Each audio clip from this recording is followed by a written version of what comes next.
Oui, bonjour, je suis le docteur Gromov, je suis médecin généraliste à Bar-la-Rue-Clébin et je préside la CPTS du bassin de Thau depuis 3 ans.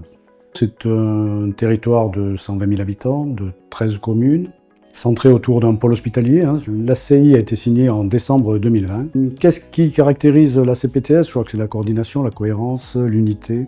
C'est une CPTS qui a été montée autour d'un noyau de professionnels qui sont installés depuis longtemps, qui avaient déjà une légitimité, une reconnaissance des professionnels de santé et qui a su fédérer rapidement.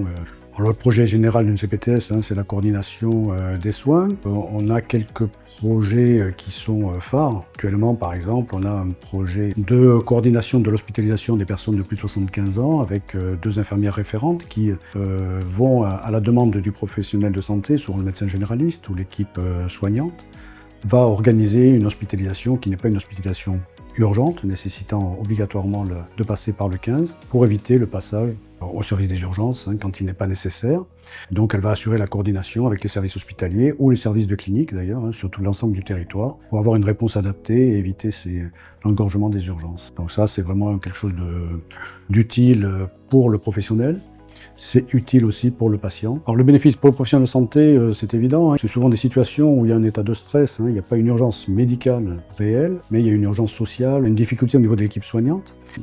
Le professionnel de santé va pouvoir solliciter les infirmières de parcours, les infirmières référentes, leur donner les éléments nécessaires, médicaux, les bilans, les radios, la demande précise. Les infirmières vont aller chercher le lit adapté, le service adapté pour prendre en charge le patient, sachant que le fait qu'un tiers vienne intervenir, ça permet souvent de calmer un petit peu cette sensation d'angoisse et d'urgence et permet de gagner du temps pour trouver la solution adaptée. Donc je pense que l'équipe soignante est la première à être soulagée. Les deuxièmes à être soulagés, c'est le patient. Le patient va rester chez lui tant qu'il n'a pas une place adaptée et il ne va pas aller passer plusieurs heures sur les brancards des urgences pour se retrouver dans un service qui parfois n'est pas le service le plus adapté pour son état.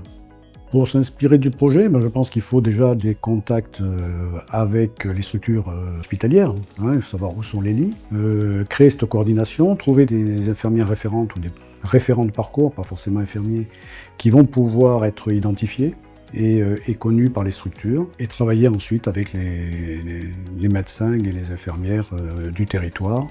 Donc il y a un problème d'identification et de personnalification du projet et de lisibilité. Donc beaucoup de communication, essentiellement.